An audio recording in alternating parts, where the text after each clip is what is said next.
Hi, Peter Charles here, Voigtländer Photography, and today we're going to look at comparing the Voigtländer f1.2 35mm manual focus lens with the Fujifilm f2 autofocus lens, and we'll see how that turns out.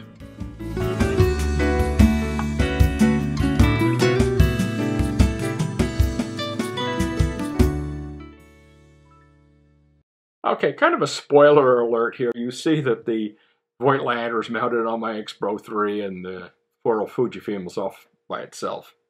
Now this Fujifilm I've had for about 7 years. I bought it not long after it came out. The Voigtländer I've had only a few weeks. And you can see which way I'm already leaning. So what we're going to look at in this video is some shots I've taken of a privacy screen that we have around our patio. And this screen is a good analog for human skin, actually, because it's wood. It's actually sort of like human skin in a way in some spots of it. And it's flat, so we can see the effects of our shots and the lenses on that screen. I don't have a test bench. I'm an enthusiast, not a pro. So I'm using the privacy screen as a test bench. And I will say what Voigtländer has said on their website is that their 1.2 lens varies across its range in its characteristics. So it gives a photographer choice as to what kind of creative effects they want to see in the lens depending on the aperture being chosen. Whereas the 35mm f2 Fujifilm is more or less consistent across its range, with just a little less sharp at f2.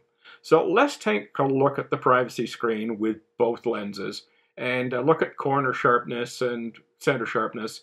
I mean, it's not a test bench, but it's good for a real life enthusiast type, shot. So let's get and have a look at this. Okay, here's the Voigtländer at f1.2.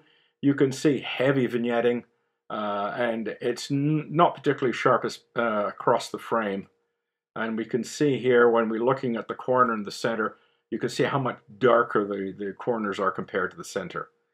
But the corner sharpness is actually quite decent. The lens is more or less soft overall at f1.2, but the corners are actually pretty decent. They're not too much different from the center. So it's fairly even across the image, the full frame of the image. So let's take a look at my next picture. Okay, let's take a look at f2. With the Voigtländer, you can see the vignetting is starting to disappear. There's still some. Sharpness is starting to improve a little bit. And let's just take a look at the corners and the center. And you can see now that the corners are definitely brighter. Things are starting to get a little sharper. But it's still generally soft across the entire image frame. Okay, here we have the Voigtländer at f8. You can see that we've got pretty well an even illumination across the screen, and the sharpness is definitely improved. And here we have the corner and the center. The corners are quite sharp, the center's quite sharp. Just a hair of vignetting left, but not much, not worth talking about. It's pretty well even across the frame, both in terms of illumination and sharpness. Okay, here we have the raw image of the Voigtländer, and I'm going to apply it as a JPEG. So I shot both JPEG and RAW in the camera. We're going to look at the JPEG with corrections applied by the camera. So there's the RAW image, and there's the JPEG. Notice the distortion, that barrel distortion has been reduced.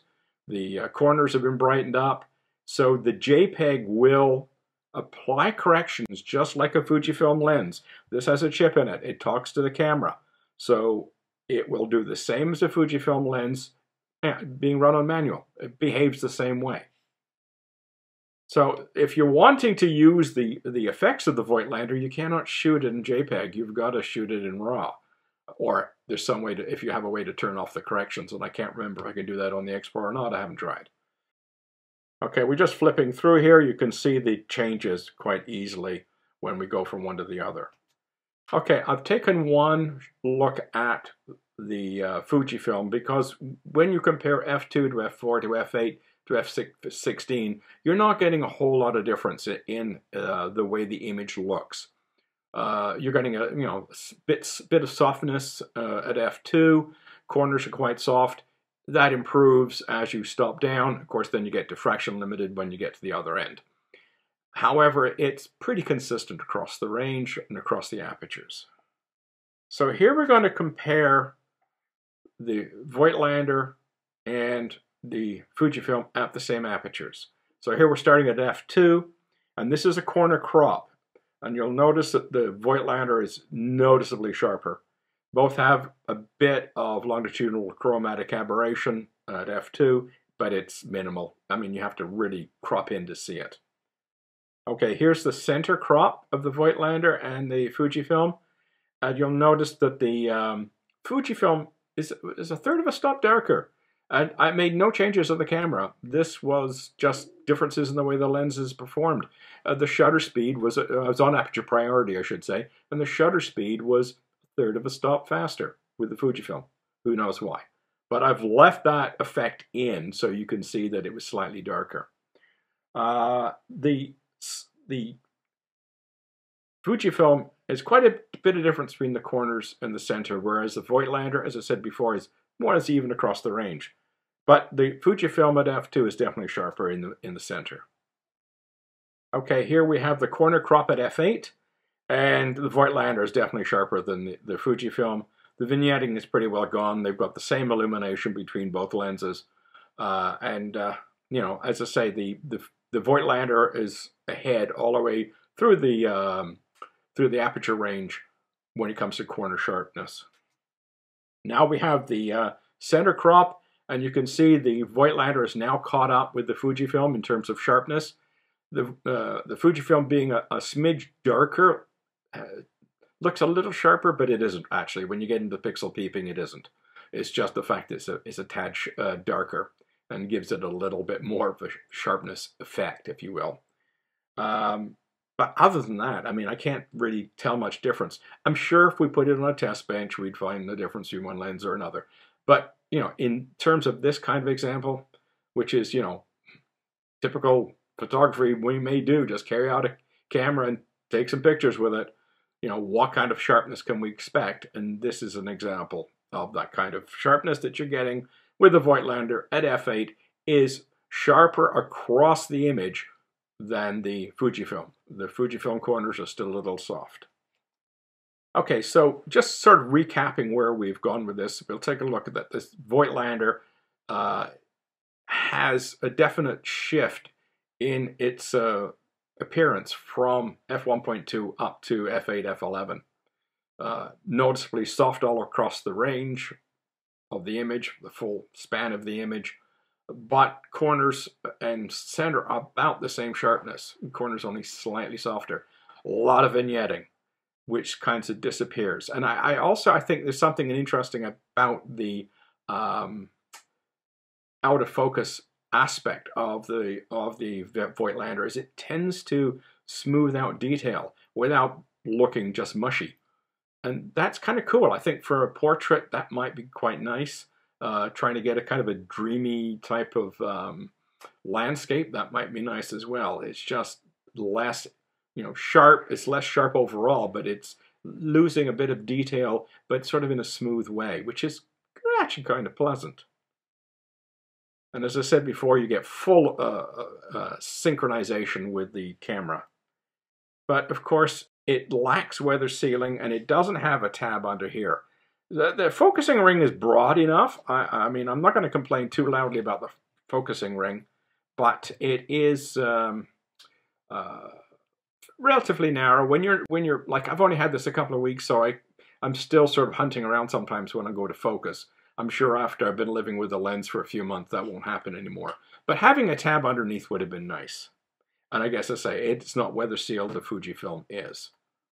And in contrast, as I said, the Fujifilm is sharp in the center, right from f2 out. You know, obviously improves slightly as you stop down, but the center is still quite sharp. Noticeable drop off in the corners. So, and it also gives you more of an even appearance from f2 to f16 you're not seeing any real dramatic difference in the image. You're going to get basically the same thing all the way through. And I think that's what Fujifilm was after with this lens, is for it to be as consistent as possible from f2 to f16 within, practical limits of optical engineering. But of course, unfortunately, the Fujifilm has the fly-by-wire focusing, and if you've ever tried to use that, it's not particularly interesting to use. It can be fussy when you're trying to focus. The reality is I would use normally back button focusing with it rather than try to manually focus. The reality is I've hardly used the lens as it is, and I've never used it on manual. I don't think I've ever used it on manual, except maybe once when used it briefly for video. I was in a studio shot. I was using it as my studio lens here, just for one particular video. So if you're going to make a decision between the two lenses, I would say, if you need sort of a general workhorse, consistent, you're going to see a consistent result across the range, you look at the Fujifilm. If you're looking for more of a fun, creative lens, you're going to look at the Voigtländer. So we're going to look at some examples here of the two lenses. And I've said the Voigtländer I've had only a few weeks. The Fujifilm I've had probably about 7 years. I have trouble finding images of the 35mm to put in this video because I've done so little shooting with it. I mean, I've done a lot of shooting with the 56, the 50, the 18, the 23 on my X100V or the older T that I used to have. But this lens, I barely put it on the camera. So I had a hard time finding images. So I've got a couple of images here.